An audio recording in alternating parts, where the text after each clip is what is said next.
Hi Tarun, Hi Aditya. welcome to Sudeep Audio's channel. Thank you, I'm very happy to be here. Quickly introduce yourself as a musician. Well, initially, basically, I started DJing many years ago, and in Goa and in Bombay, and I got interested in electronic music really early when I was 16 or 17 years old. And the first people I saw in this country who were actually making electronic quote-unquote music were Gaurav and Tapan from Medieval Pundits. I remember going in '97 to Delhi, and I was on my way for the Kumbh Mela with a friend of mine, and I stopped off in their house, and they were using a software called Cakewalk, and they were making their first drum and bass tracks on that software, and I was like, wow, you can do this on a computer, and you can sequence all of this, and you can have a drum machine, and it's all virtual instruments, and just the early beginnings of that. And that really got me interested. So when my friend and me came back from our whole tour of North India, we had sampled some monks in Dharamshala, McLeodganj, and we brought those sounds back, and I started messing around my first track, and that basically started my journey with electronic music way back in '97. Right. With what name do you go as a DJ? Well, initially I was DJ Boom Baba. I'm still known as DJ Boom Baba, and now I play all kinds of music. But initially I used to only play like Goa trance or psychedelic trance, and I used to want to make that kind of music. And for many years I was working on trying to figure out how to make that kind of sound, because back in those days there were no forums, and either you knew artists and you asked them what kind of stuff to get, and also in those days everyone was using analog sequencers and analog synthesizers. So in India, to get that kind of equipment was really expensive, and I didn't have access to those kind of funds. So slowly I started figuring out software and technology. I became a really hardcore software geek. And after a few years, I was living with Ashwin Mani Sharma from Jalebi Carter, and we decided to go to SAE in Chennai, and basically figure out what this audio thing is all about. And we went there and we did a course over there, and in the span of being there, we met like really cool people from Chennai, and one of who I continue to work with right now. And it was a really good, beautiful learning experience over the years, working with many different people. I've had the opportunity to benefit from experience from a lot of talented individuals in Bollywood, in advertising, in the Indian music scene, and benefit from working and collaborating with a lot of different people. So that's really helped me along the way. And I think more than actually being in SAE, being able to get jobs and work on those jobs and slowly hone my skills has been much more beneficial to me than any kind of audio engineering course. And learning on the job, I think, is the best way to go for like anybody. But definitely you need to know a lot of the basics before you do that. So yeah, I think it's been a great journey, and I'm happy and glad where I am right now. Great, thanks for sharing that info. Vinayak, Yeah. welcome to Sudeep Audio's channel. Glad to be here. Could you also please tell us about you? Okay, so basically I've been into music since I would say quite early, because my mom is a singer, and so I basically started learning how to sing South Indian classical music, and then I learned how to play tabla for a little bit, and then I kind of used to go to my tabla class and play the harmonium there, and so I just kind of preferred one instrument to the other, and I started messing around with the keys, and at some point I recorded some music on a friend's keyboard and convinced my folks to get me a keyboard, and I started like that. But I was doing the usual stuff, going to college, finishing economics and stuff, and at some point in college I decided that I can't do this for the rest of my life and that I have to be doing music. So quit college, went to music school in the States for just a little over a year, but was amazing in MI, and it was one of the best experiences for a musician, I would say. The environment was great. And since I came back, it's been about a decade almost, or more than slightly over a decade, and been working in professional audio since then, and been working in Chennai for about 5-6 years, and then I've been in Bombay now for about 5 years. You're basically from Chennai. Yeah. And how did you meet? Yeah, so basically when I came back from the States, the year I came back was when Tarun and Ashwin were studying in the SAE in Chennai, and kind of met through common friends and collaborated. But I think quite a while after that we met again in Bombay 5-6 years back, and we started working. As a team, you all go under what name? Well, there's no name really. We It use our depends first names. It's for commercial work in cinema, we usually just go with Tarun and Vinayak. Right. Electronica, we put out a couple of tracks. Bombay Central. Bombay Central. Share with us what kind of film projects, ad films you all have done till now. Well, we initially got our first chance to do a background score for a Bollywood film with Farooq Kabir. He was directing a film called Allah Ke Bande with Nasiruddin Shah and Shaman Joshi.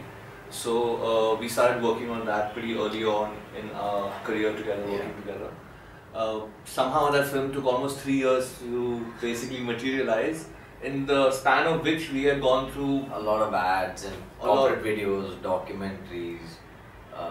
So how do you get this kind of work? Do you have to approach agencies, or do they kind of, is it word of mouth? It was really strange. I was doing a few jobs for a film company called Bang Bang before I met Vinayak, and that company grew really fast, and they were doing a lot of big corporate films and big commercials, and it happened that a lot of the international directors who came down, we could understand their briefs a little faster, or we could understand their briefs a little better, so we could deliver the kind of product they wanted, and so they tended to want to work with us. Okay.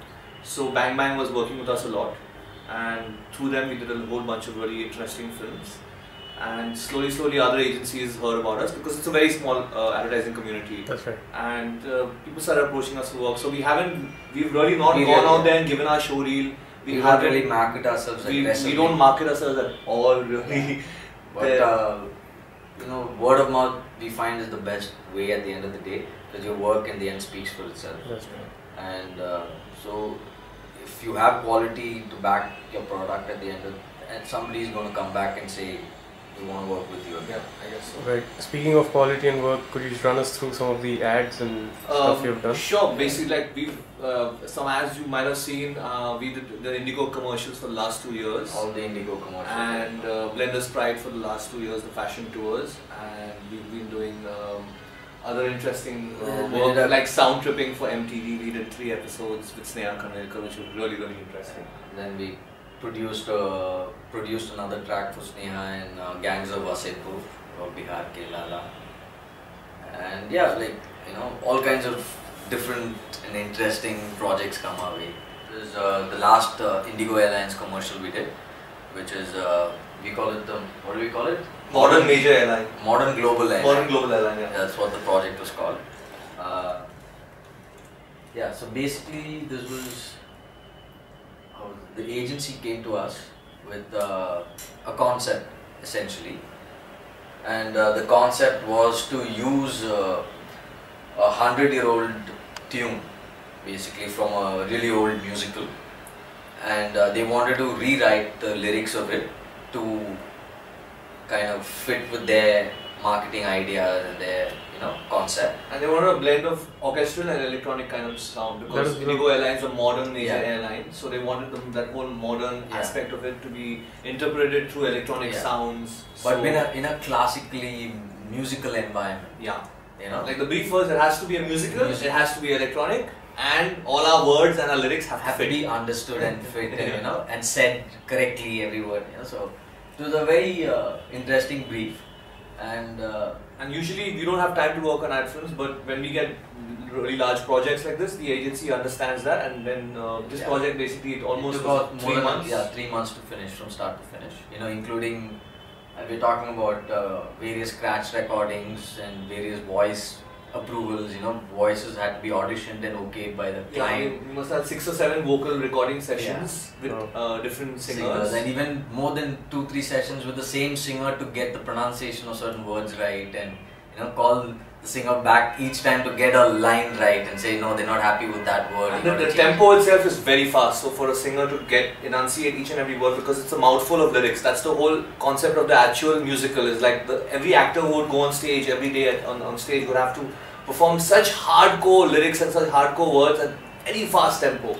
So that was the challenge in the whole unless they're living that character, they won't really get it. So it took a while for to find the right person to get into that character, to fit that person's voice, to get his timbre and tone correct. And then once we got the lead voice, it was just a matter of getting a very good team of vocalists who would basically do the backup parts and and of course there was a huge chunk of it was also The right lyrics, feeling the right lyrics. right lyrics, and in terms of music, actually, I don't think we had much of a problem. Our first crash. Because our first crack at it in terms of instrumentation and the balance of electronica versus acoustic instruments was good Bang for on. them.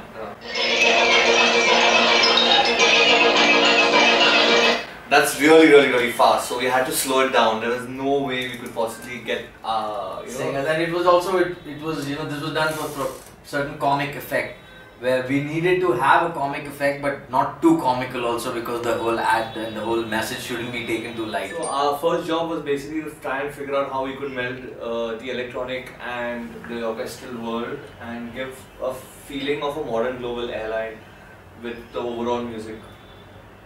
So how did you choose the instruments, or what sounds do you want? And well, we wanted to find stuff that was quirky sounding for electronic, but not typical like electronic or trance electronic or drum bass electronic. It's electronic, but it's quirky electronic in the sense that in the 50s and 60s you use electronic sounds, a lot of sci-fi shows and stuff. So electronic music has been used in a lot of things, and it's more than just they used in Doctor Who and all of these shows. Like electronic music, that's how it came out in the foray, because it was used in sci-fi and weird fantasy movies and stuff like that. So we wanted to give a little bit of that retro fantasy. So we look for retro synth effects, analog synth effects, and essentially analog synth effects and simplistic sounds that can be easily identified. Yeah. Signature sounds of various synths, and that we could also replace for orchestral instruments. Like if there's a timpani, you can use something else. If there's a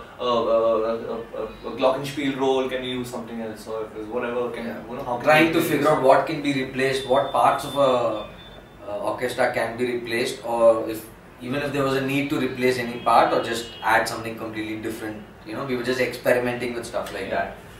And in a sense, we play the music without basically the vocals. Kind of what we ended up with.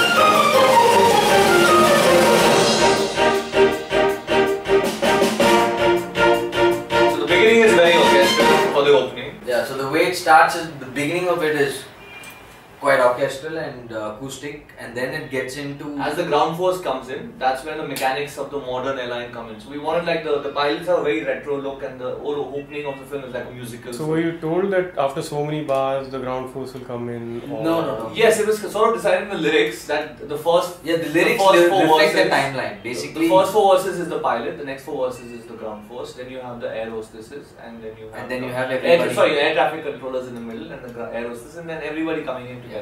We knew the timeline because the words reflected what was going to be shot. So that wasn't, difficult for us.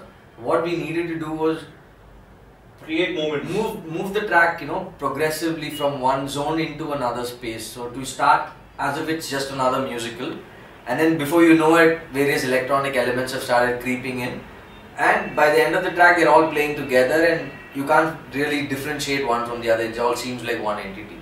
So that was the idea we were going for. We were able to achieve it to a huge extent. What about the vocals?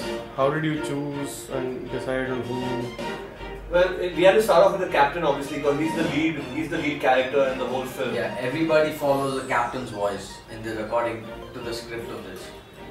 So these are the electronic parts kicking in again. Very RP and very synth poppy. Very almost video game, They have like a Mario Brothers. Yeah, that kind of vibe. And pretty again for the air hostesses. Yes, airy and fluffy. Nice voices and flutes, for the air hostess. And then big and powerful for your major.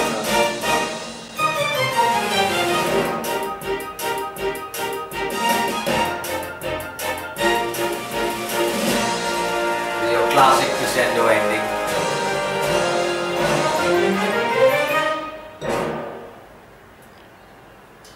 So it is very Tom and Jerry. It harks back to it keeps moving between serious and light-heartedness. It just has that continuous play going on. But that's what keeps it interesting through the film. There's no monotonous tone. Yeah. Even the lyrics are like that. They're serious for a bit and then they're quite cheeky. Of course. So so it worked. All in all, the toughest part of this was actually once we'd chosen the voice, it was actually recording the voice was the hardest part in this ad. Because where his breaths had to be taken, where he had to not take his breath. And the way certain words had to be said. The client was quite particular. Agency. Yeah, the agency was quite particular in this instance, you know, about how certain words were pronounced and how to make certain words more dramatic than they actually are. Because like we're talking about an airline, we're talking about the fact they have 150 new planes, they're going international. Yeah. And there are some places over here where we had to like technically, I would, for lack of a better word, say cheat, you know, in the voice.